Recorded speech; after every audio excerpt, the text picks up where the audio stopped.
right, everyone. Welcome to Live, Breathe, Film. I'm Murph here with JP, Corey, and Doug. We're going to be talking Matthew Vaughn and his upcoming Kingsman, or The Kingsman, and then talk a little bit about his filmography. But first, we'll get to the news items of this week. First up is AMC Theaters announced its new protocols and reopening plans. So July 15th is the day. There was a big argument in the news about whether masks should be allowed or not allowed. Originally, they said masks would be optional, and then the internet blew up, and the following day, masks are required. They also kind of gave us an idea of what the movie situation would be like, with them saying that it'd be a mix of classic movies and new releases. So, if there was any classic movies that you would want to see, are there any that you guys would be like, I will risk coronavirus to go see this movie, or is it strictly going to be, I'll see the big movie, the really big movies? I said last week that I would probably be more apt to go see something that maybe hasn't played in a theater in my lifetime, rather than going to see Interstellar for like the fourth time, but 10 years removed. They haven't announced anything, have they, in terms of what they would be playing? Not yet. They've announced, like, Disney put a bunch of list out of movies that would be available to theaters for over like 4 weeks, included things like The Avengers, Empire Strikes Back, Black Panther, Deadpool, Zootopia, The Greatest Showman, etc. So I imagine every studio will kind of put out a list of movies as well for AMC and the other chains. Yeah, so if it was something like that, I wouldn't be well. super inclined to go see it. But if it was something really classic, then yeah, maybe. I mean, have they spoke anything to how they're going to be doing seating? I didn't read a lot of this stuff.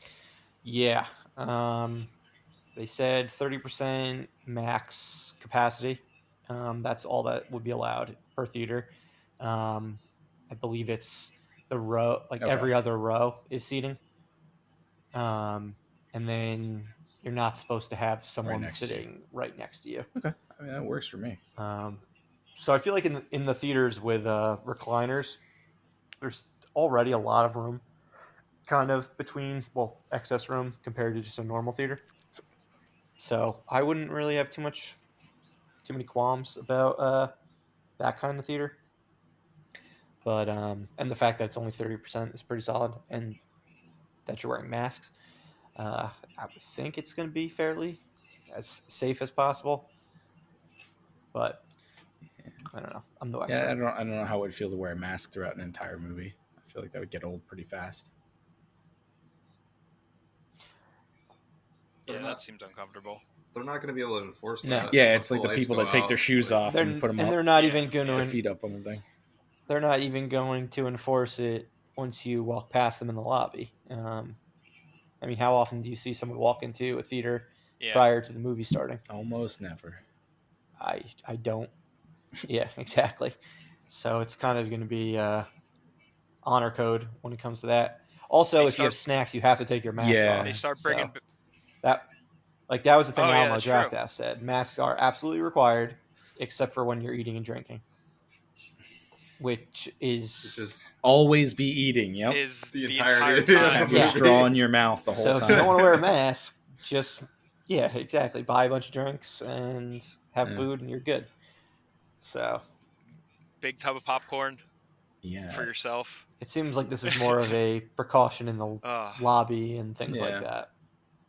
Well, I mean, I know in New Jersey they're opening up restaurants now, being inside, and obviously when you're eating outside at a restaurant, you're not wearing a mask. When you're eating inside at a restaurant, you're probably not wearing a mask. So I'm gonna let it go for a little bit and see how it goes, and then maybe like 2 or 3 weeks into this, if numbers haven't started spiking again, I'm gonna go to the movies. Yeah, I'm personally with JP. I mean, I definitely, there are very few movies that would probably get me to go, right when the movie theater is open. But it's going to be, Tenet, which is coming out, in a few weeks anyway. But so not really any classic movie for me. Yeah, we'll see. I feel like How once about you, the Doug? actual showtimes show up, I think they said July 1st. That'll happen. We'll probably. Mm-hmm. I know we'll be talking at least amongst our chain, like, oh, well, maybe we'll see this movie or that movie, but we'll see what It'd be happens when the interesting time to see comes. what they put out. Yeah, exactly. All right, moving on. Some massive news today amongst our group of friends is the news that Mm-hmm. the ultimate Batman, Michael Keaton, in live action, the ultimate Ah, live action yes. Batman, at least Michael Keaton, is in talks to reprise the role in The Flash. I guess that movie is supposed to be some sort of an adaptation of the Flashpoint comic where there's interdimensional time, or I don't know if it's time travel or things like that. But it's a way to kind of do the multiverse for DC. So, A, do we think it's actually going to happen? And B, how excited are you at the prospect of it?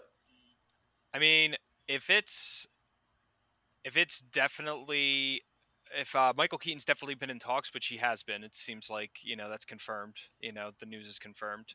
I think it would maybe be money involved because I feel like he would definitely do it. It seems like every few years he makes a comment like, "Oh yeah, I'd love to play Batman again. I'd love to play Bruce Wayne again." So he enjoyed his time with the character. So I think if he had the opportunity, which it seems like he might, I think he'd do it. So I'm definitely excited. Definitely. I question how much money it would take to get Keaton back in Batman. I'm guessing not a lot. I'm sure he would jump at the chance to play Batman again. I'm a little curious with Flashpoint.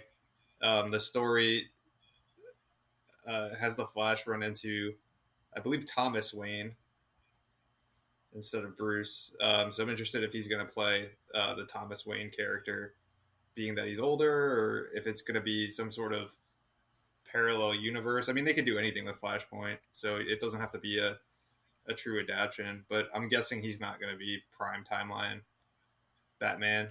Maybe we could see a timeline Batman Beyond.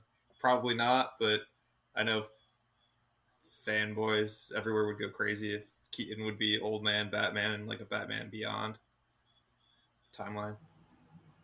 Yeah, I feel like that's what everyone Throw wants. Will Friedle in there. At this And point. they have to know that's what everyone wants. Yeah. If they don't, they're I don't know they're how not they thinking can't. straight.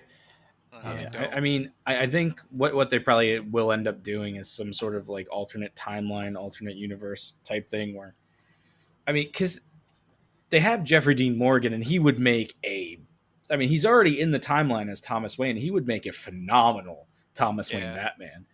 And maybe it's the sort of thing where, he goes to that timeline and Jeffrey Dean Morgan as Thomas Wayne is, he's supposed to be like an unhinged Batman. Maybe he breaks into another dimension and brings in Keaton and, you want to get nuts? Let's get nuts. I'm very excited. When I saw that this afternoon, I got really, really giddy. And even if he's in it for like 5 minutes, I'll be more than happy about it. But I mean, he's bridging the gap. He's bridging the Marvel DC extended universe gap, and I just want to see Keaton dressed up like Batman one more time. We already got to see a live action Kevin Conroy as Batman this year. Yep. Give us all like bring Will Friedle and let him play Terry. I don't know Batman Beyond. Terry McGinnis. Let him play Terry McGinnis. Let's have he doesn't even have to be a real person. He'd just be CGI with a voice. And I mean, we're gonna have, I guess, 3 major live action Batman all at the same time, with Ben Affleck in the Snyder Cut, Robert Pattinson in the new trilogy, which I guess is completely disconnected from the Seems that way. DCEU. Well, Is my I've understanding. been hope like so. knee deep in spoilers all day, or the leak subreddits all day, and everyone's saying that they think that at the end of Flashpoint they're going to tie Pattinson into the DCEU, and Okay. I mean, I feel like let Pattinson do his own thing. Let them have their own disconnected Batman franchise, but maybe they bring someone else in as a Batman. If the Snyder Cut does well, if they want to pursue it, I mean, you need a Batman. So maybe changing stuff up in the past brings in a different Batman. And this does kind of seem like a way you can get every single iteration of Batman to be like its own thing, but all now part of the same thing. Like, that's why you can have a Gotham in Batman Returns that looks completely different than Batman Forever, but it has the same Commissioner Gordon and the same Alfred, despite the fact that it looks completely different and has Batman Begins Val and Dark You can have a Knight. completely different Spider-Man, but still have the exact same J. Jonah Jameson. Yeah, exactly. I mean, Spider-Verse is really really opened I up don't that think whole people thing. care anymore. I think they just want to see stuff. I will be shocked if, and I will be shocked if Tobey Maguire and Andrew Garfield never show up in Spider-Verse. Apparently, Phil Lord and Christopher Miller wanted them in the first Spider-Verse, but Sony wasn't ready at that point to bring them into it. So I have to imagine that'll be in the sequel. Let's get some Bruce Campbells in there too. Bring back Armie Hammer as Batman. That's what Warner Brothers should do. Hey, man. I'm all about that. Yeah, have all the Batman movies that didn't actually happen. You could do Darren Aronofsky's absolutely horrid, insane version of Batman Year One, and Wolfgang Petersen's Batman vs Superman. Man, yeah, it's get Marlon Wayans to play Robin. I still would have loved to see that. That would have been something. Requiem for Batman. Yes. Yeah, I wouldn't want to watch that. Oh yeah, it'd be terrible. I would never want to see that. I would watch it, but you'd hate yourself for watching it. Would immediately regret it, I imagine. Exactly. But yeah, it's pretty exciting news to come out the day before the 31st anniversary of Batman '89. So maybe we'll get some more news tomorrow. But on the flip side, also some bummer news that happened right after the 25th anniversary of Batman Forever this week, and that's that Joel Schumacher, the director of that film and Batman and Robin, has passed away today of cancer. So definitely nothing that we want to hear. As much as we love ragging on Batman Forever and Batman and Robin to varying degrees, I know we have some Batman Forever sympathizers on this call, a great movie, or on this podcast, and then we have probably everyone else. But Schumacher did some good stuff outside of the Batman movies. Booth. Yes. Yeah, Phone Booth was awesome. Time to Kill is a good one. I know Falling Down is massive. That's a great movie. Fan base. Michael Douglas. The Lost Boys. So he had a very eclectic career. He did St. Elmo's Fire. I just found out today he wrote The Wiz. He had a weird career, which very interesting career. Went from one genre to another, like every movie. So rest in peace, Joel Schumacher. Absolutely. We'll still be making fun of those movies for the rest of the time, but we appreciate what you did for cinema at large. Definitely. And then another loss this week. We recently talked about him maybe 2 installments ago, but that was in the Lord of the Rings Reunited Apart. But Ian Holm, Bilbo Baggins, he also passed away this past week, which may explain why he was unavailable for Reunited Apart and couldn't be back with everyone else. But I don't know if anyone wants to shout out any of his films. What was that you were fans of? What was the last thing? Was Lord of the Rings the last thing that he was in? I was trying to recall what other movie he was in recently. Yeah, I think the Hobbit the first and third Mm-hmm. Hobbit installments were the last Okay. things he was in. Okay.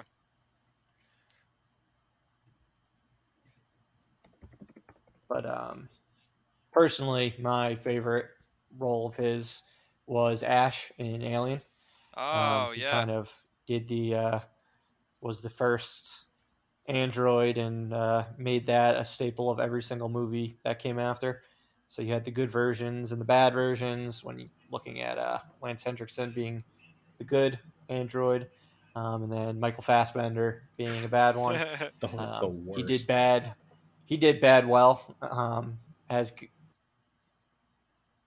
But Ash was, in my opinion, the best of the bad androids that were in those movies.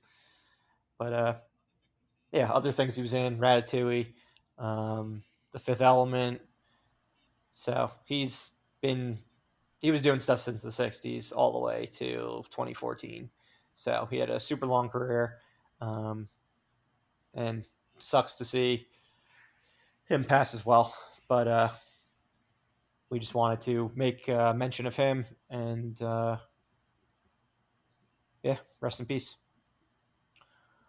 Um, Other than that, this week we actually saw some new trailers come out, so that was exciting. As theaters start to reopen and things like that, we're going to be getting more and more. We got the Hamilton trailer, which the movie itself drops on Disney Plus in like 2 weeks. I think July 3rd. So that was kind of exciting to see how that'll look. I know they had some crazy stage shots that I don't think we were expecting. So it looks like it's going to be an exciting thing to watch. And then, like I mentioned at the beginning of this, we got the new trailer to The Kingsman, which is a World War One set installment of the Kingsman franchise, and really is dealing with the formation of the organization.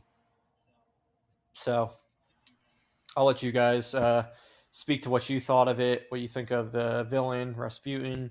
Are you excited for it? Do you wish they just did another installment with Eggsy and Colin Firth?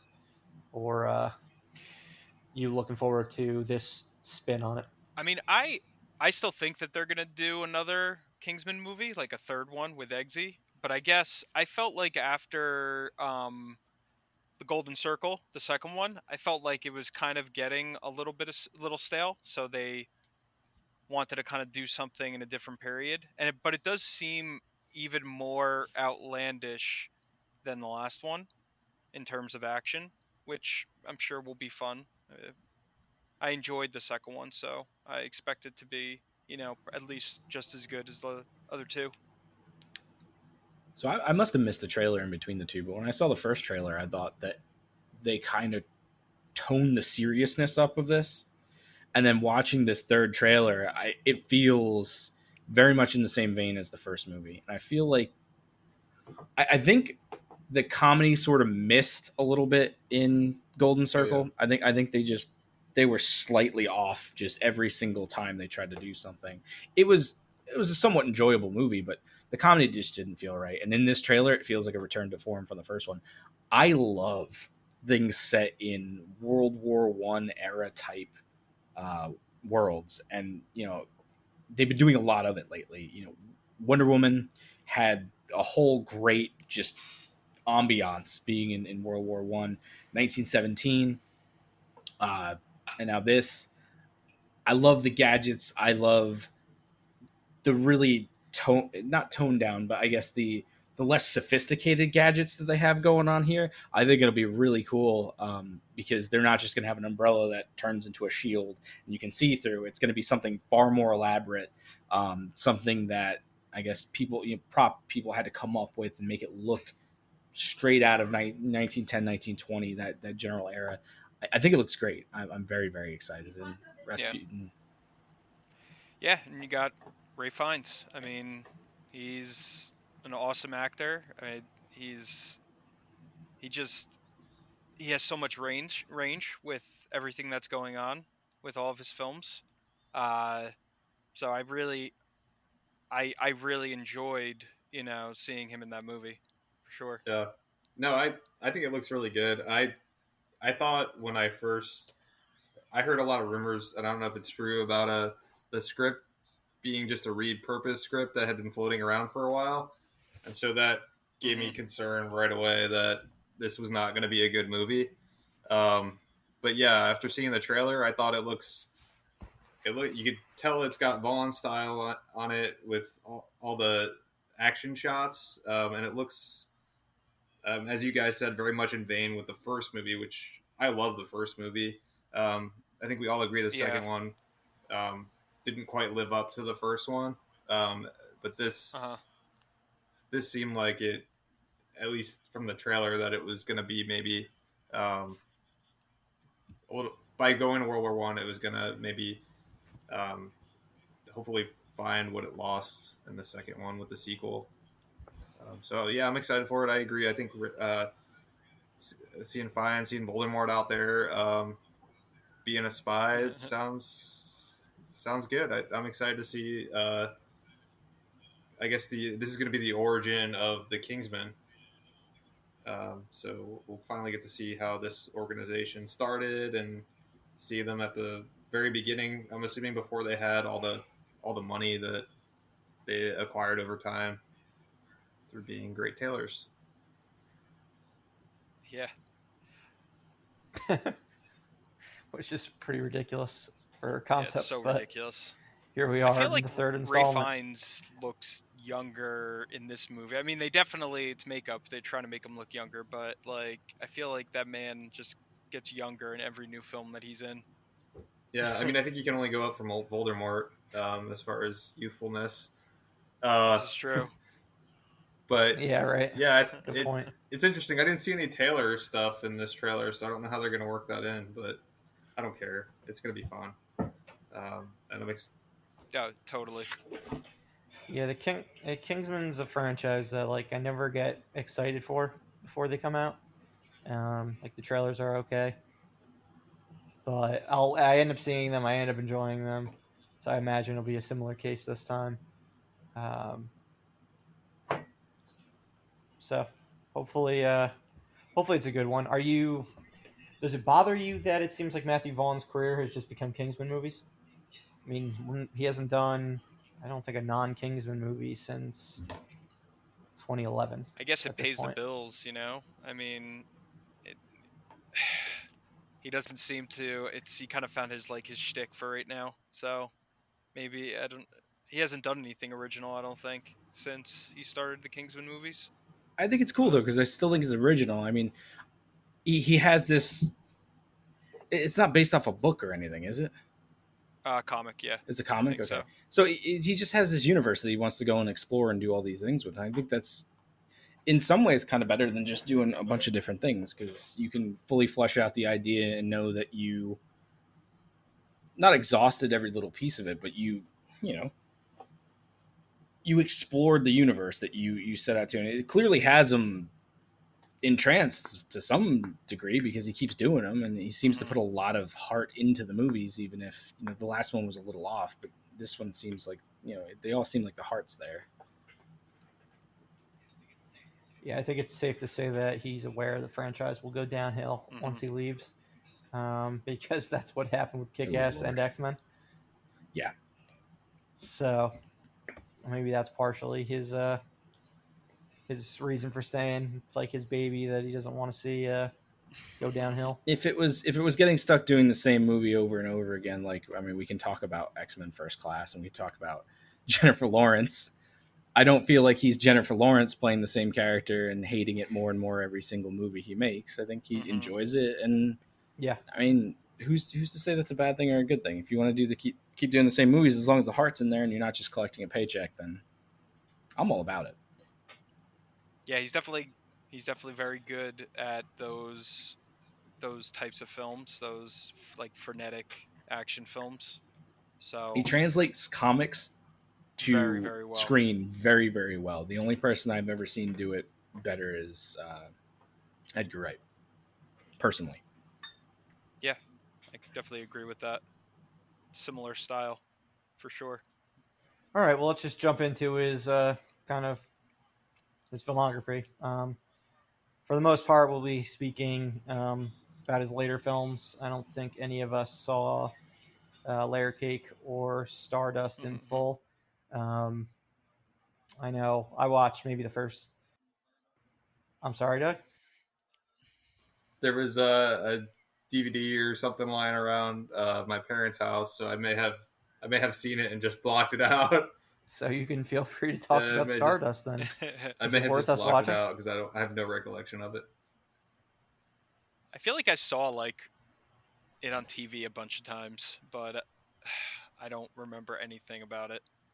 Not one thing. Yeah, I watched maybe the first 15, 20 minutes of Layer Cake, actually. Tried to watch it twice, and it just didn't do anything for me. It's very similar to like the Guy Ritchie, like Snatch. Snatch, Lock, Yeah. Stock, and Two Smoking Barrels, those type movies. And those just really aren't my cup of tea. I just can't get into those much either. So I think that genre just isn't for me. But once he started doing the superhero stuff, comic book stuff with Kick-Ass in 2010, I've been all about his films. So let's talk about. Let's get right into Kick-Ass then, since that's the first one that I know all four of us have seen. I think I probably saw it with. I think I saw it with you in theaters, Doug. Actually, and you, if I remember correctly, you went to the finale. bathroom at like Yeah. the craziest part of the craziest part of the movie. I'm like, oh man, kids shouldn't go to the bathroom right now. It's about to get crazy. Yeah, I had to So it go. was my second time seeing So it. I went, and then it was But, like credits basically when I came back. When you got to go, you got to go. But yeah, I think that was one of the big first like R-rated superhero movies. Kind of gave us a taste for what Deadpool would be like in the years to come. But an awesome performance with Nicolas Cage. That's probably the last like big role for him, I would even say, and it wasn't that big, but a super fun role. And then right? Chloe Grace Moretz. I was about to say something else. Because we've butchered her last name as an inside joke for about 10 years now, or what feels like 10 I think years. it's only been like, but 3. Okay. It's probably been still feels repeated like 10 enough years. that it could have been said over the course of 10 years at a sane rate, but we just overdo things. There you go. But yeah, her performance as Hit Girl was really the one of the biggest draws of the film itself, just because it was such an insane role. Hearing like a 10-year-old girl cursing and killing people, it was super out there. But what do you guys have to say about the film? What do you remember the most? Do you think it plays well in like after the fact, or did like the shock value kind of wear off for you? For me, I even feel like just how accurate the film is to the comic book is what, really drew me in. Like I was expecting, because I read the comic book beforehand. I was expecting it to be watered down in a lot of ways, and it absolutely wasn't. It was a very accurate, and it did feel like a comic book. It was almost like in a lot of ways a precursor to how he does action now with Kingsman. You see that type of, frenetic action style, and it's a great movie. I haven't watched it recently though. I'm definitely due for a watch. Yeah, for sure. Yeah, I remember the last time I watched it, I was like, damn, this movie's like really mean spirited, and it didn't really. I guess when I was younger, I was just like, oh, this is hilarious. But I guess time makes you a little more like, ugh, that. I don't know exactly if I should have been laughing at that, but overall, I still enjoyed the film. I feel like that's a movie that probably would have a hard time getting made now, especially, just in general. Yeah, I mean, I guess, Push but the buttons in a lot of ways. I don't know, but I feel like it's the type of movie that should be being made now. It was this was the height of Marvel starting up. This was 2 years removed from Iron Man. They started pumping out all their movies, which at the beginning, like Iron Man was fantastic, but then they hit a rut, and this was just different. It was a breath of fresh air for, I mean, most of our lives. Superhero movies have just been one way, and this was raunchy, and it was you got a little kid murdering people, you got Nicolas Cage shooting people up, people getting bazookaed. It was different, and I really, really enjoyed that. And I like dark humor. I like things that go against, I guess, what you should be laughing at, but everyone was laughing. It's funny. It's nice. It's also insanely colorful, and that's something that we haven't seen in superhero movies since, I guess, the early days. Maybe the 90s superhero movies were colorful, but in really bad ways. This was colorful, and it worked, and it was hammy, and everyone's costume looked like it came straight out of a comic book. I liked it. I really like this movie. I like going back and watching it every now and again. But then it makes me think about the second one, and I get a little sad. I enjoyed the second one to an extent, but yeah, it's nowhere near as good as the first one. Nowhere near. But yeah, I mean, the performances by everyone. I can't even think of like a weak link in that movie at all. Like, everyone was, spot on with their performance and just entertaining to watch. So I'm not a big Nicolas Cage fan by any means, and I really liked him in this. Yeah. Nicolas Cage is 2 for 2 with superhero movies, with Spider-Verse and and this one. He works very well in the in these like offbeat kind of comic book Well, movies. when you do everything you can, every script that comes your way, when you do everything, there's probably going to be gold in there a couple times. Yeah, he's great in his horror roles too. Lord knows he's made some really, really bad movies in the true. last 5 years, 6 years. Color in Space is a good one. Never seen it. Really weird. We expect nothing less. But yeah, moving after Kick-Ass, he didn't end up doing Kick-Ass 2, and instead he moved into kind of the more mainstream comic book films with X-Men First Class. So this was the first venture outside of like the original cast members of the X-Men franchise, prequel film in the 60s. Kind of did things completely different than what came before, and similar to Kick-Ass, very colorful, bright movie. Kind of a throwback to like 60s spy movies like Bond and stuff like that. Traveling around the world. Had a ton of up-and-coming cast member, or a couple of up-and-coming actors that would end up being huge after the fact. James McAvoy, Michael Fassbender, Jennifer Lawrence. The list really does go on and on. It's personally my favorite of all the X-Men films. When that came out, at that point there had been, I guess, 4 films, the original trilogy, and X-Men Origins Wolverine, which the less is said about that one, the better. But that first trilogy, like, I enjoyed the movies, but I never like fully connected to any of them. I just thought they were decent comic book movies, but the other stuff that was coming out around it, I liked way more. Like the Sam Raimi Spider-Man movies and the Nolan Batman movies. So First Class was the first one where I like loved. I just thought it was a extremely well-made film, entertaining, funny, without like a little campy, but not like campy to a Schumacher effect. Rest in peace again. Awesome villain performance, a fun villain performance from Kevin Bacon. First time seeing him in something that I could remember in a long time at that point. Fantastic. and I'd never think they replicated what they did again.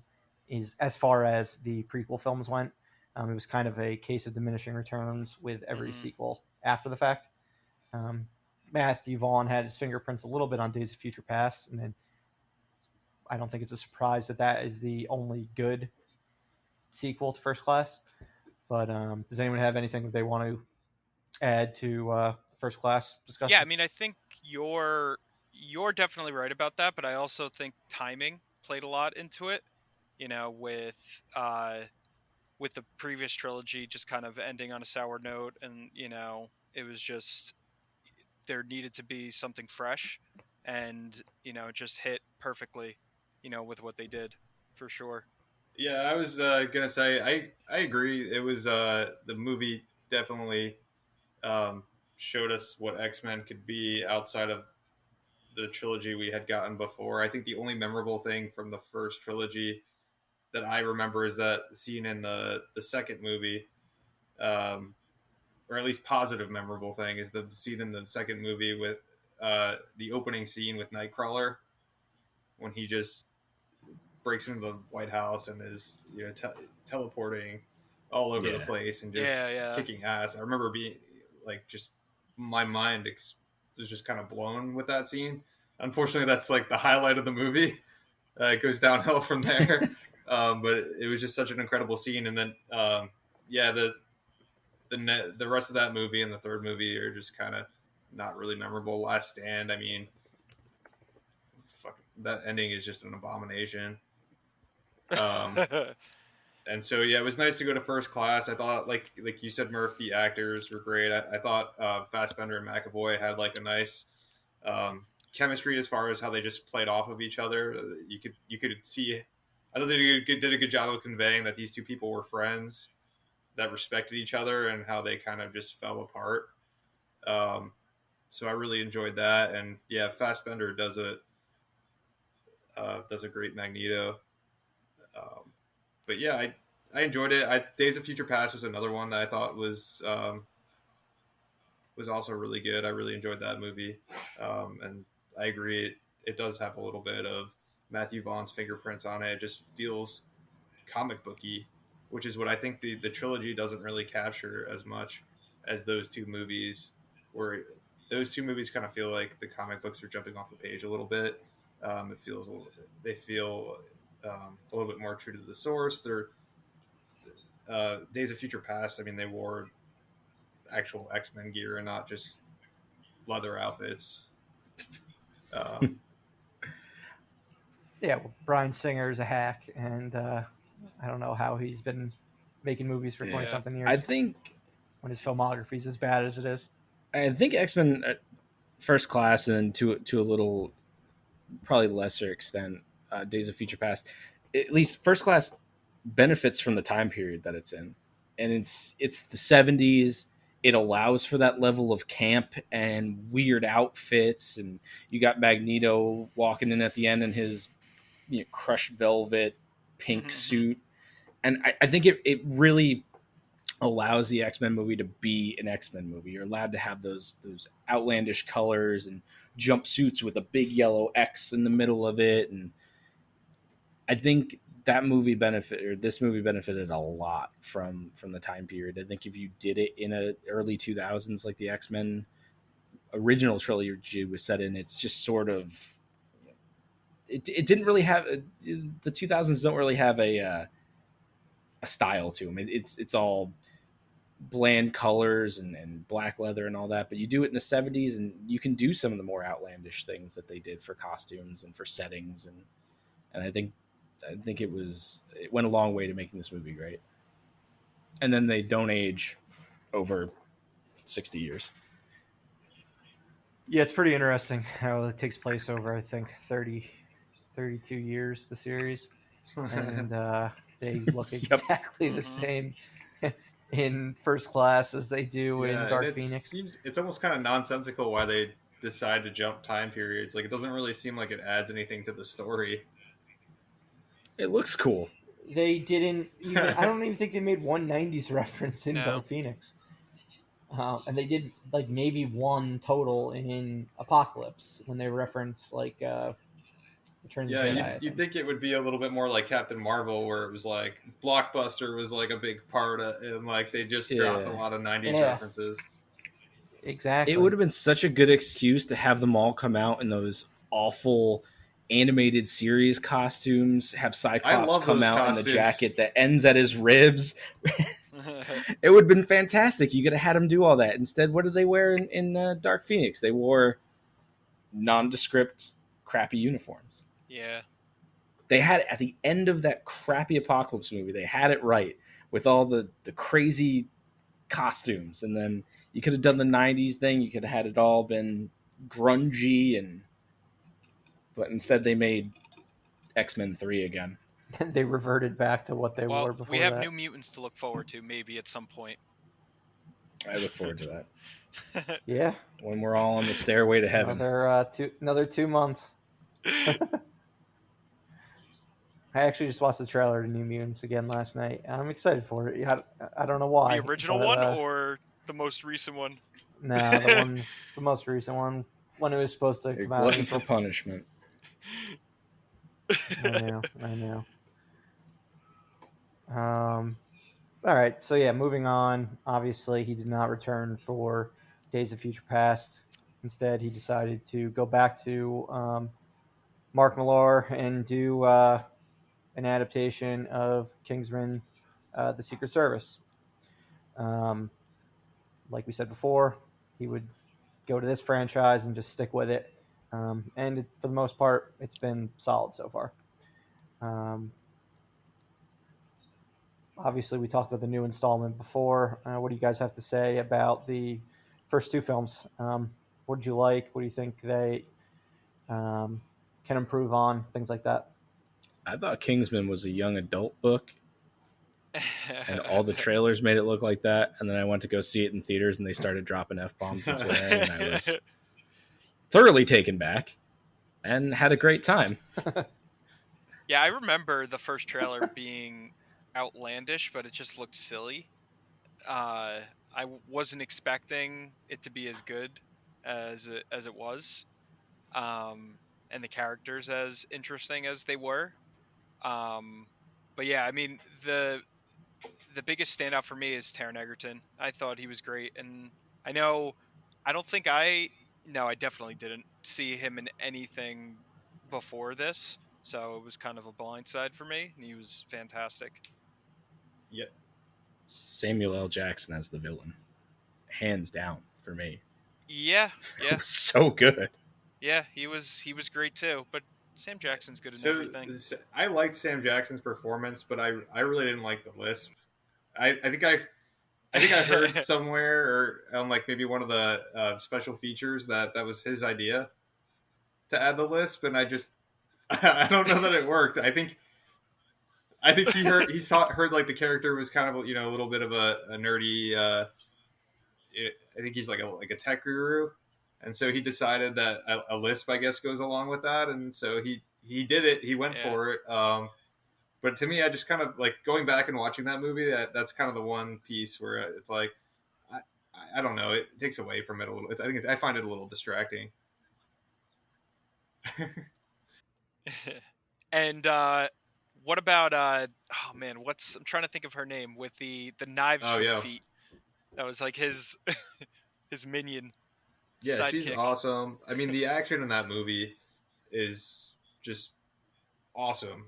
I mean, the shots. I love the way the shots that like the camera angles that they get on the different fight scenes. I love the fighting choreography. That church scene with Colin Firth, it's a very uncomfortable scene to watch because he's straight up just murdering all these people. But it's at the same time like it's just one of the craziest action scenes that I've seen on film, and so I've gone back and watched that movie a ton of times, and that's one of those scenes where I stop what I'm doing and just I know it's going to be a rough ride, but it's just too well shot and executed to not just enjoy it. What's even crazier than that scene is what happens right after it. I mean, I wasn't Yeah. expecting Samuel L. Jackson to fucking spoiler How alert, dare if you haven't seen the spoil a movie that's Don't 10 pay- years old for people? Don't pay attention right now. Yeah, exactly. When Samuel L. Jackson just shoots Colin Firth in the head right after. Double I spoiler love his alert. reaction to Colin it, Firth though. comes back in the sequel. His Spoiler. reaction is right. fantastic in that after he shoots Yeah, him. that's true. Yeah. Oh yeah, I keep forgetting Michael Caine. Michael Caine was in that as well. He's Arthur. He played yeah. I'm like thinking about all the actors, the There's notable names in that It's film. a great cast all around. I mean, Taron Egerton, like you said, was I think he was pretty unknown, at least to me and Corey at the time. He's a great actor. I mean, I saw him in Rocket Man recently, and I just thought he killed it So in that good. movie. And apparently, he can sing too. Colin Firth, as you guys mentioned, And Matthew Vaughn Oh, did he? actually produced Rocket Man. Oh yeah. It was Marv too, right? Didn't Marv? Yeah. Colin Firth was excellent in the movie. I thought him and Egerton had a great chemistry as well. They just play off each other really well. Mark Strong, of course, Merlin, great. As you mentioned, Corey, Michael Caine, and as we just discussed, Samuel L. Jackson.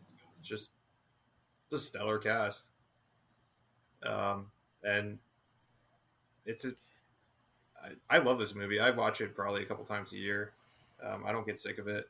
I think it's funny where it needs to be funny. It's got heart, and it's just kind of a fun story. I think we even get some parkour.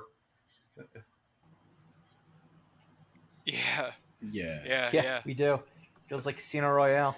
So yeah, That the bar scene is like the bar best. scene's great.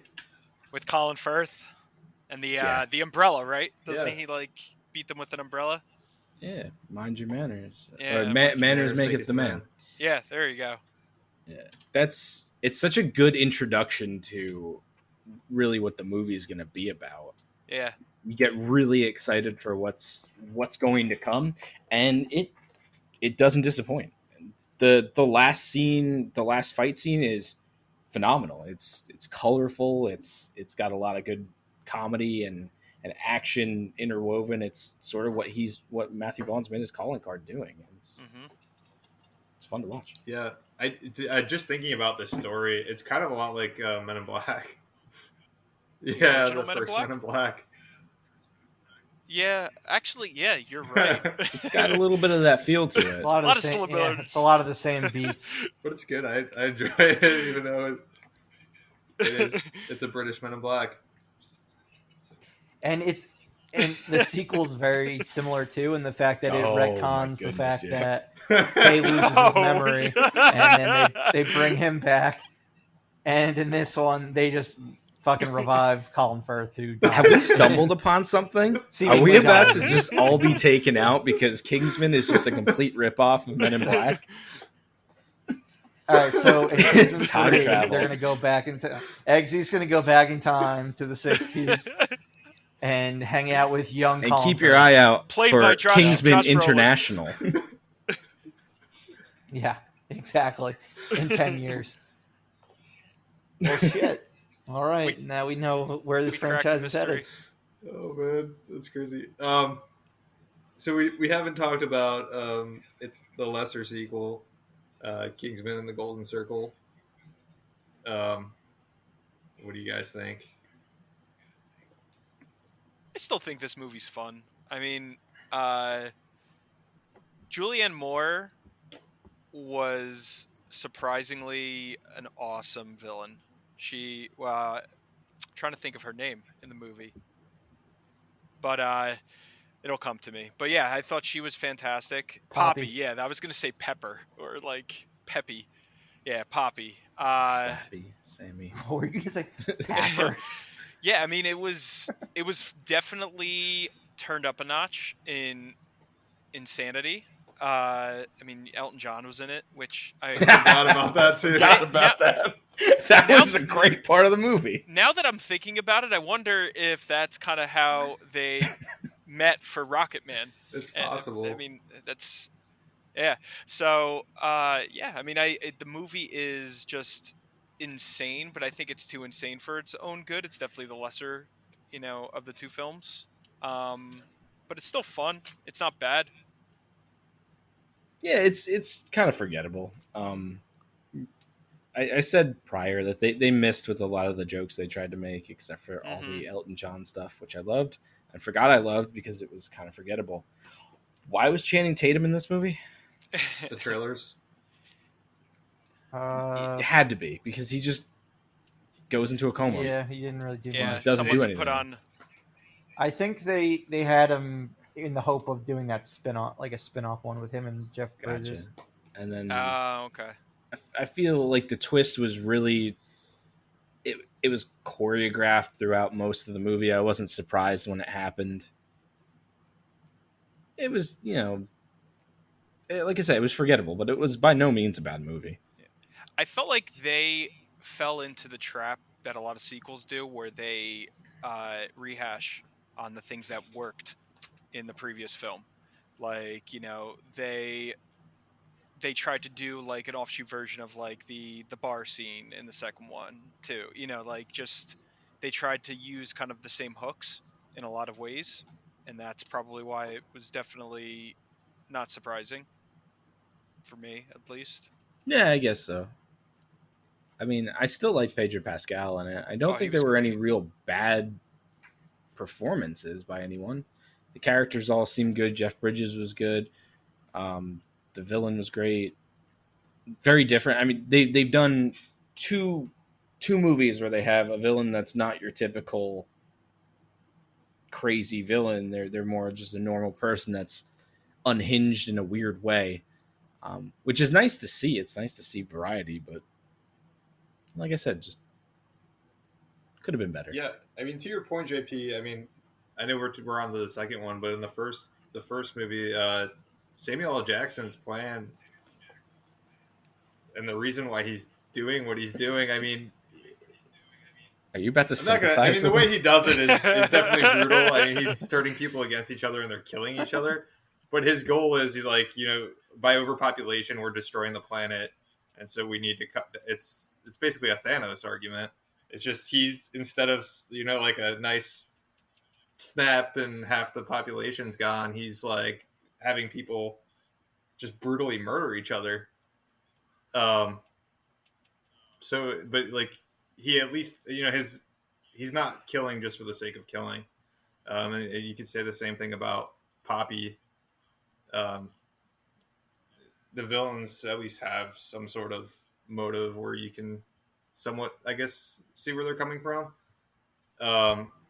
Yeah, but she made hamburgers. She did out make of people. hamburgers out of people. Oh yeah, evil. I Evil. thought were they Yeah. to me, the Statesmen didn't really work.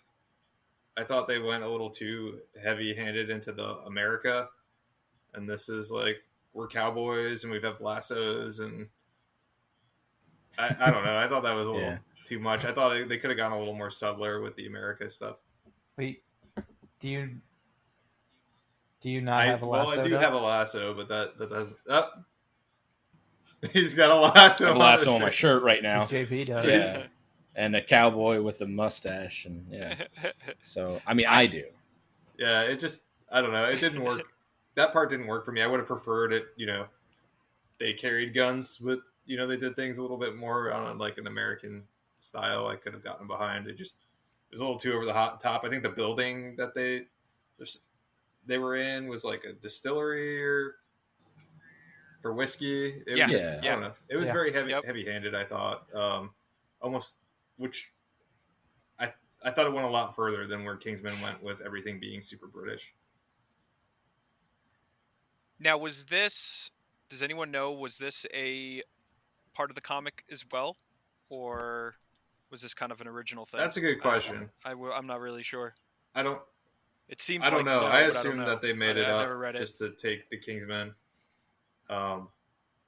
It's possible. and flip I'll it have to onto look the American. into Yeah, that. I'd love to know that, because then I've been blaming the wrong people. if the Statesman was like in the comics already. Yeah, they definitely were heavy-handed, for sure. Entertaining, but it was a little hokey at times. Yeah, it just didn't work for me. I I enjoyed Pedro Pascal as JP did. I thought he had a great performance. Colin Firth and Taron Egerton are great. Although I don't have to get too much into the story, but some of the things that they do in the second one kind of make things that happen in the first one less meaningful. But that's I will agree. I will also say that I kind of detest movies that are sequels where they have to teach someone who they are. It's a big part of why I really hate Men in Black 2 because I just don't like watching it. I wanted to watch Men in Black 2 to see K and J do their thing again. Go further on their journey versus redoing the same Yeah, thing. it's just but in the it's frustrating. Order. Yeah, starting back at square one, and I think it's a stupid trope, and I really don't like seeing it. But that's just me. It's also too, if you think about it, they take the reason it works so well in the first Men in Black and the first Kingsman is like this outsider guy.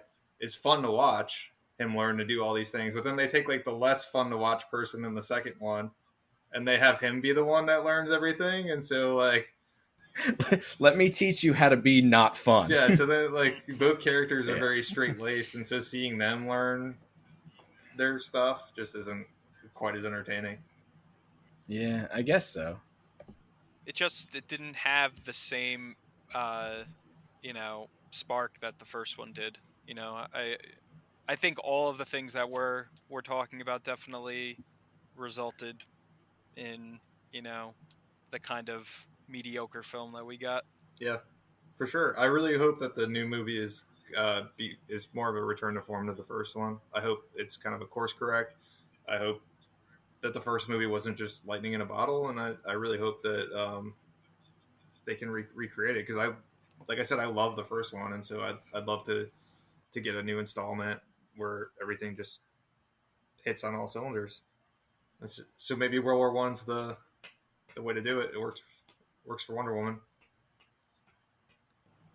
I have to ask, is it still trendy to just add "the" in front of movies when you're rebooting or creating sequels, or is this one starting to is this sort of the last one that's ever going to do that? Is it still cool to do that? Well, Was it ever cool to do that? Kingsman. Yeah, they also split. Split the title. I guess I just say it so fast and never stop to look at it. All right. So maybe it's okay. This is new. It's completely different now. Infinite space. It's like when Robert Pattinson, the Batman, comes out next fall. ... Oh no. All right, let's go on to our recommendations. I know you guys all watched the series premiere of Perry Mason, the HBO limited series. Funny, I was the one who was so hyped for it, and I didn't get a chance to watch it yet.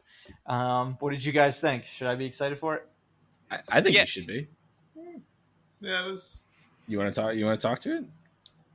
Yeah. So, I guess I know you, Corey, and JP. You both really enjoyed Perry Mason. I think I was kind of in the middle of it. I love the noir style.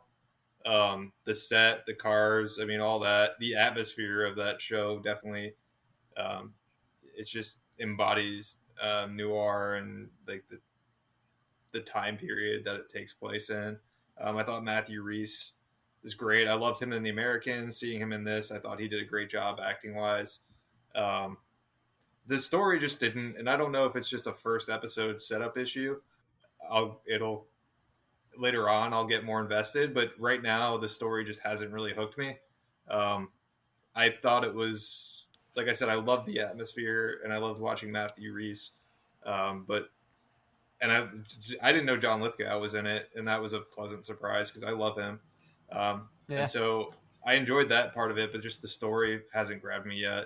I didn't find the mystery all that interesting. I guess the who done it. I guess it's not really who done it because we know who did it, but just watching how things play out and why things played out the way they did, I'm just not invested right now. So I plan to watch episode 2 to see if the story starts getting more interesting. But I think for that reason, I didn't like it as much as you guys did.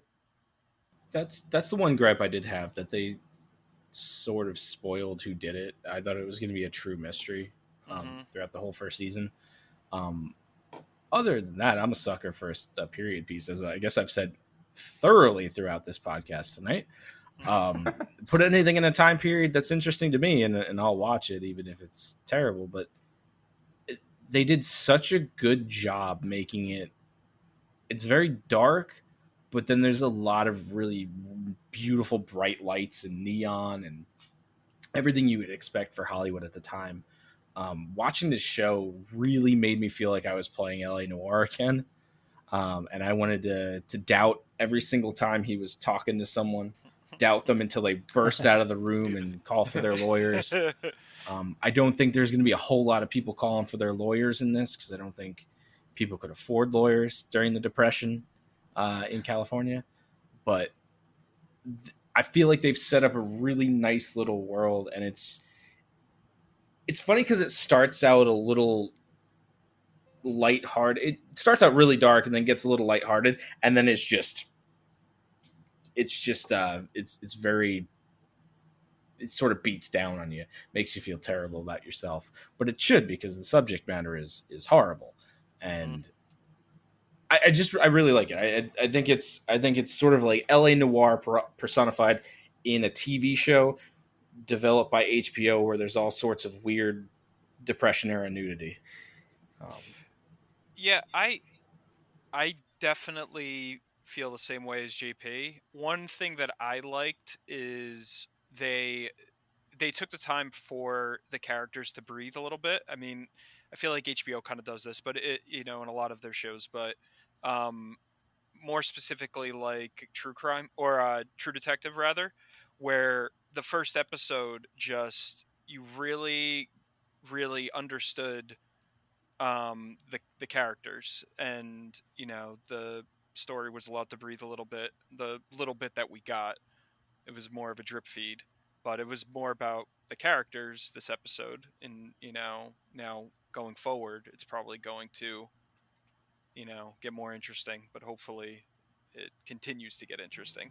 We'll see. It's also interesting to note that this is sort of a prequel to, I mean, if you're familiar, if you're familiar with Perry Mason, he's a defense attorney. He's a private detective, down on his luck, having kind of the worst time of his life, and it's going to be interesting to see if they do build up to that. Yeah, I was going to ask, because I wasn't sure if this was a prequel or this took place after he had like a career as a defense attorney, and then he just hit rock bottom. But this is a prequel. This is before he.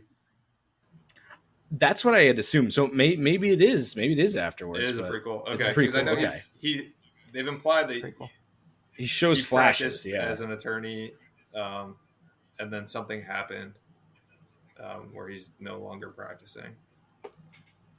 Yeah, because in the courtroom scene, he has a little bit of he knows what's going on. And it would be really neat to see that the show take that direction and sort of lighten up a little bit more and see if he can make something out of his life. Yeah. John Lithgow was great, though. Yeah, I heard the source material. They never really alluded to his history or anything like that, so they were kind of like free to do whatever they wanted when it came to It's a prequel. pretty cool. Yeah, that is cool. Yeah, I mean, definitely very solid and has potential to be really, really good, but it's a good start right now, I think. Cool. Maybe I will watch the first episode after we finish this up. All right. As far as your individual recommendations, Corey, I know you've been talking about The Office and your how you're watching that. Yeah, I'm on season 5, episode 4, I guess. So yeah, I mean, I finally saw Dinner Party, the incredible episode. I actually watched it again after I watched it the first time, because it was so good. It was just so uncomfortable in so many different ways, but entertaining. Yeah, I mean, I'm enjoying it. I'm like devouring the show. 9 seasons, so I'll probably have that finished relatively soon, I think, at the pace I'm going. But yeah, that's my show. Solid. Doug, how are you? So I had the pleasure of finally watching the Greatest Showman this weekend. Um, it's a movie that my sister-in-law has been begging us to watch, and we finally decided to sit down and watch it. And I was interested to see how we were going to like this movie. My wife hates circuses and animals, and Your wife she hates loves animals. That is. she hates the not exploitation true. of animals. She hates animals in circuses being exploited, and Yeah. there's mistreated. And I know there's a lot of controversy about this movie in particular because P.T. Barnum was a terrible human being, and so this movie got a lot of flack for it, portraying him as this good guy that helps people. From a script standpoint, I thought it was pretty generic Disney movie script of guy starts out with good intentions, gets a little too carried away, and then realizes that realizes the error of his ways and redeems himself. I didn't think it was just all very, very generic. I thought as far as acting went, I thought Hugh Jackman was great. I mean, I know he's a theater guy, so I wasn't surprised that he could, and I've seen him in Les Mis, so I wasn't surprised that he could sing and dance. But I thought he did a great job. How was your brother? Zac Efron was fine. He was Zac Efron. He didn't stand out one way or another to me. I mean, we know Zac Efron can sing from his High School Musical days, so he was fine. The standout as far as acting, singing for me was Keela Settle, who I don't know if she's been in anything else before. I had never heard of her. She plays the bearded lady in the circus, and she's actually the one that does the "This Is Me," Okay. which is the big song from The Greatest Showman that everyone knows. Yeah. And so she sings that. I mean, she has a great voice, and that was. I mean, it's a really good song, and they had a couple of really solid songs, and then a lot of mediocre songs. But overall, I thought the movie was fine. Zendaya was moody, as it seems to be the typical character that she plays. She was a trapeze artist, and I didn't know that I didn't think the CGI was done particularly well, but it was fine. It was serviceable. So yeah, is it a movie I'd recommend? It's good if you like musicals. I thought the music and dancing was fun, but don't go in it thinking that you're going to learn anything historically accurate about P.T. Barnum, and don't think that the story is going to blow you away. Which I don't think either of those two things you probably go into the movie expecting anyway. Yeah, I still need to see it. I haven't had a chance Yeah, to. I didn't see it either. I do like musicals though. I'll see it eventually. Yeah, there's some catchy songs. JP, you had another classic TV show on your list? So I finished the first season of Party Down 2 nights ago, actually. It's a rewatch for me, but it's only the second time I've ever watched the show, which is kind of surprising. And there was a very long gap in between the two, so it's sort of like I'm watching it for the first time again. And I forgot how many great cameos are in this. All those, the end of the 2009, 2010, all these comedians that now have pretty big careers, kind of small time. I know Ken Jeong showed up in it, and Ken Jeong, like, when did Community start? 2009. 2009. Yeah, and this was like the beginning of Ken Jeong's career, and you get Joe Latrulio in there. J.K. Simmons has a fantastic cameo. Rob Corddry, and then it's got Adam Scott, all sorts. Ken Marino is fantastic, and it's such a. If you're looking for a dark comedy that's wrapped up in a cheery bow, this is kind of the show for you, because everyone just lives depressing lives, but they put on a nice smile for it, and that's sort of where all the comedy comes from. Because Ken Marino's character has such a horrible life. He suffers so many indignities. He's always got a smile on his face. If you've ever worked in, really, if you've ever had a part-time job, it kind of pulls on your heartstrings, because you got someone that's devoted their life to a catering company, pushing all their ideologies onto people. Definitely recommend it. It can get a little depressing at times, but then there's something else will happen that makes you laugh. So I recommend it. You can watch it on Hulu now, which I found out. It's originally a Star show, but it is available on Hulu. I'm excited for season 2, and I'm excited for Steve Guttenberg, which is one of the best episodes. Oh, see, his episode is hilarious. I didn't know that he was still acting. This was in 2010, so I don't know what he's done since then, but he plays himself. All right.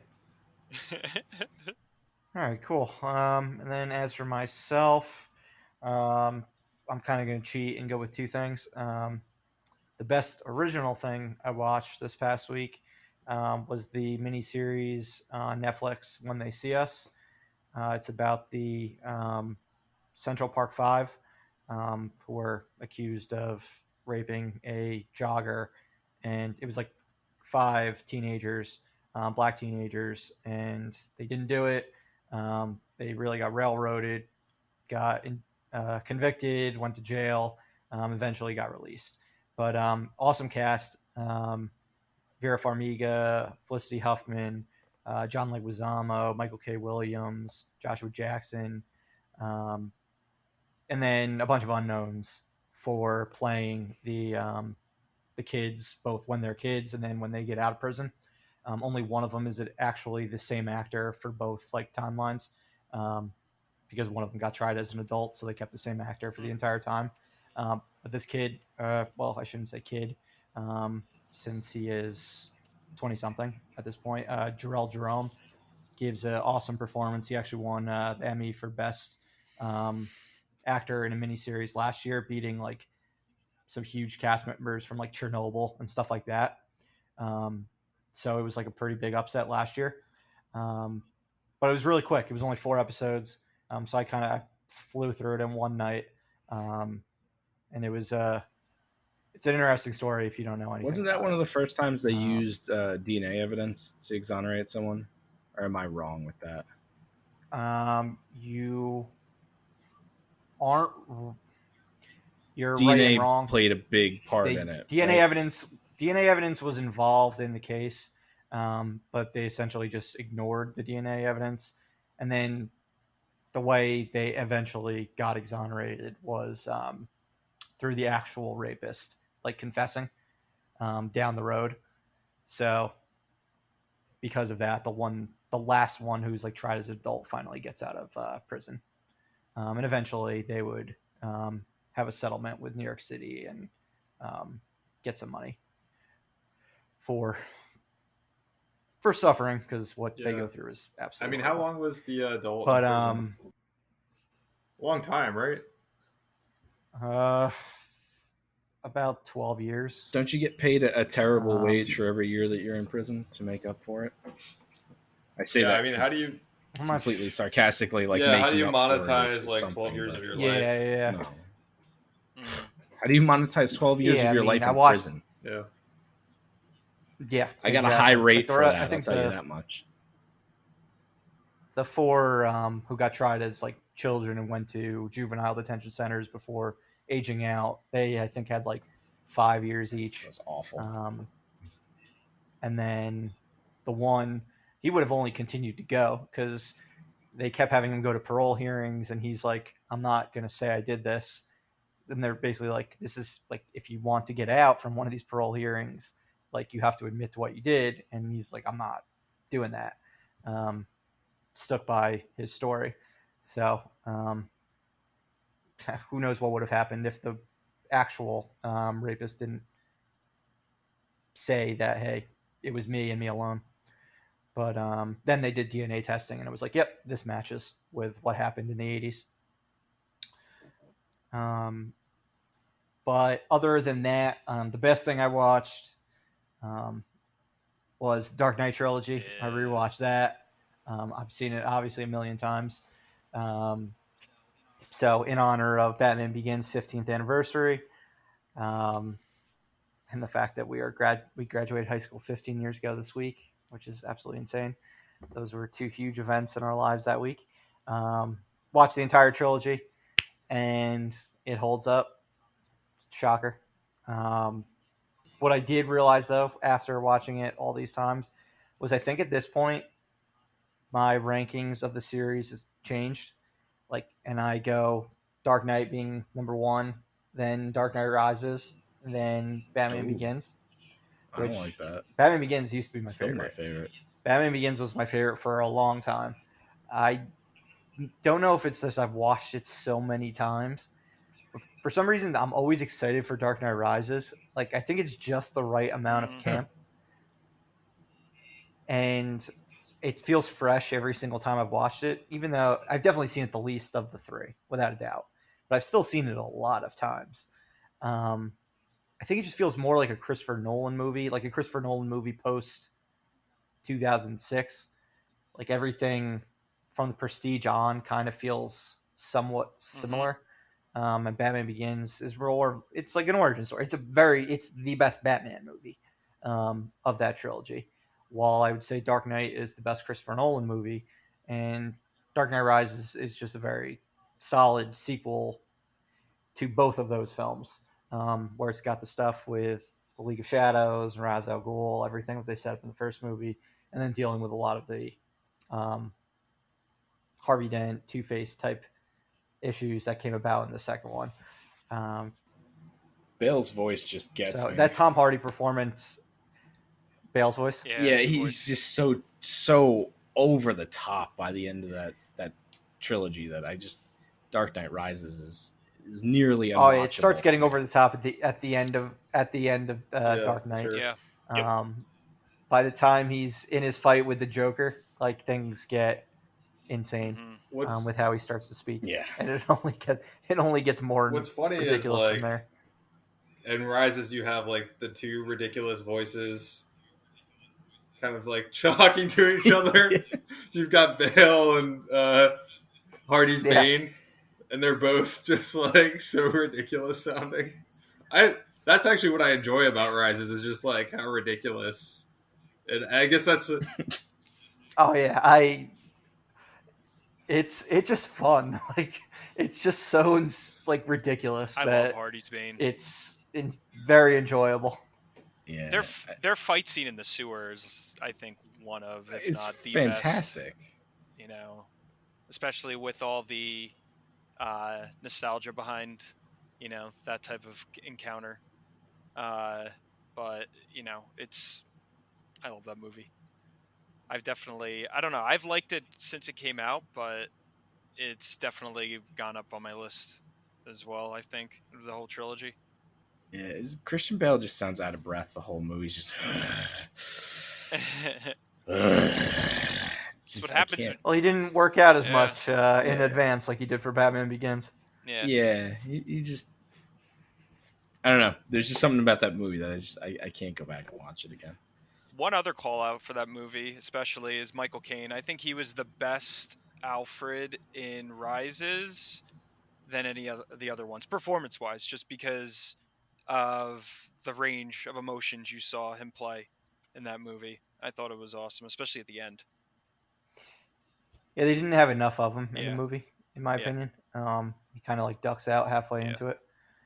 But another thing I mentioned to some of you that I noticed in The Dark Knight, Joker's dialogue does not seem to it feels like Jonathan Nolan and Christopher Nolan, they just wrote out his dialogue as just quotes, and they're just all right, let's throw some quotes on the board and we'll see which ones stick for trailers and everything like that.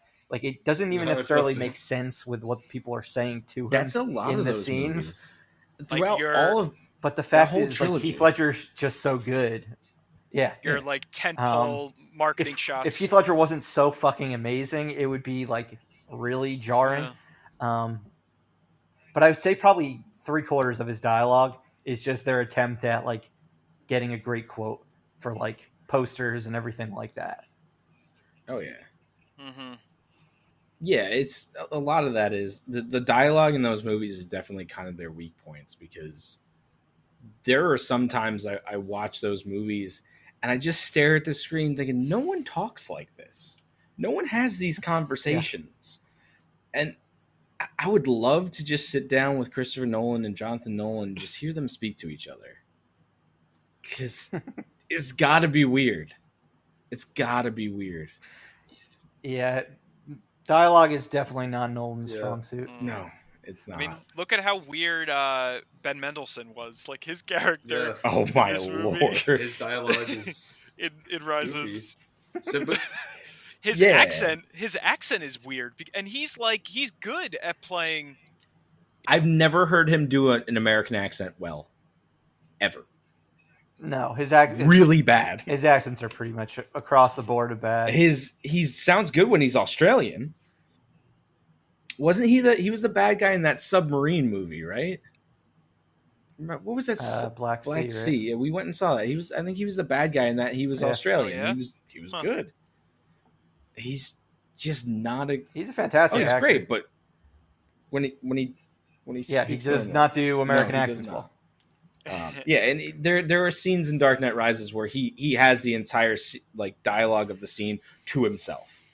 Mhm. It's like, how did Miranda take at the inside? Is she sleeping with Oh, him? God. And he just answers all his Yeah. questions and then dies. Same with when he completely just provides oh my god, exposition about it's Yep. jarring how he just like they couldn't find a way to work it in other than Mendelsohn just like it doesn't even that's one of the worst examples I think of like their poor writing of dialogue is when he's like, oh, do you mean the whatever device that erases your identity? And he just like goes the blank slate, and he just goes on this like 3-minute exposition about like what this device is, and it's like They do it in Batman Begins too with the microwave emitter. Yeah. There's like a 5-minute section where they explain the entire plot of the movie, how everything's gonna blow up and vaporize water. Yeah. I mean, I think also like with Heath Ledger, you know, his tragic passing, you know, that really put a damper probably on his original plans. I think that movie was kind of weaved together, you know, as best as possible. But it definitely has a lot of Christopher Nolan isms, I guess. You know, the stuff that is weird quirkiness about his films. The one last thing I want to say about these movies as far as a weak point that always bugs me. And I love these movies, so don't get me wrong. It's just there's just like minor nitpicks I have as I watch them. Is the fight choreography is just like for the most part is just garbage. Yeah, and then you've got and it bothers me so much. Lumbering like, and Rises elbows does it the worst, but you've got these guys with like machine guns, and then Batman just like jumps down in the middle of all of them, and they just stand there with their machine guns. And he like goes through them one by one. It's like, does no one know how to point and shoot? But like he could have easily. They're ninjas, Doug. They're fast. League of Shadows ninjas. They don't shoot just, people. He's not. The guns are for show. No one, you just could have like dropped a smoke bomb or like been like, oh, your guns are all disabled because I have this gadget, and like they didn't. Yeah, they did it in Batman vs Superman. Like, and that's what that was a very Batman-y thing. Like disable all the guns. Now I'm gonna punch you all. Like so a lot. That's one of the things where I think Batman vs Superman did it a lot better than the Nolan movies. Is the fight choreography is just a lot better. Yeah, in terms He of didn't Batman, have enough gadgets in the Nolan movies. I feel like Nolan had to. It was too realistic. That's the one fight scene that we saw of Batman. What? Oh yeah. But it was a great fight scene. Yeah, it was a fantastic fight scene. I'd watch an entire movie of that. And Yeah, it was too realistic, I guess, to maybe just get rid of all the guns, and then it'd make more sense for a guy in hockey pads to be running around beating people up. He did bend that one gun in half. We could do 10 podcasts just shitting on this movie that we love. He bent the one gun in half, though. He did that. He had the pry bar thing that he bent the gun in half, so he took care of one. Right. But the Dark Knight, yeah. It so also he takes care of cuts one. through vans, right? It does. It does everything. It's a Swiss Army knife of tools. Oh, classics. Yeah. All right. Well, let's just leave on this high note. Because, like I said, we could talk about it for hours. All right. So, any closing words from anyone, or are we good to go? Yeah, I think I'm good. Yeah. Yeah, just like, subscribe, do all those good things. Thank you, Dark. Go see movies when they come out. Yeah, very soon. We think. Support the industry. Well, we shall see. But yeah, we will catch you next time. Thanks for listening.